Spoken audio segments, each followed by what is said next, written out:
बिस्मिल्लाहिर्रहमानिर्रहीम। आज हम न्यूज़ पेपर का एक और सेक्शन पढ़ेंगे। स्टेटमेंट देखिए, विद सेलेक्टर्स के साथ।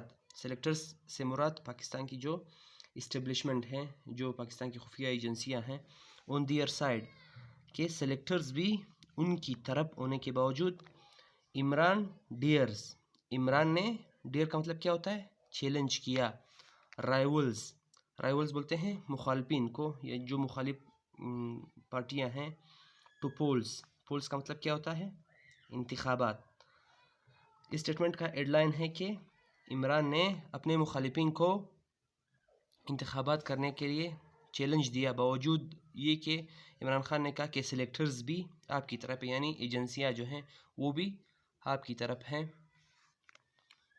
सीज पीटीआई स्वीपिंग इलेक्शन, ये इमरान खान की बात हो रही है। इमरान खान ने कहा कि उसे ये नज़र आ रहा है, सीज पीटीआईज स्वीपिंग मतलब पूरी तरह कामयाब होना या झाड़ू फेरना या सफाया करना इलेक्शंस, कि पीटीआई इलेक्शन में पूरी तरह से कामयाब होगी।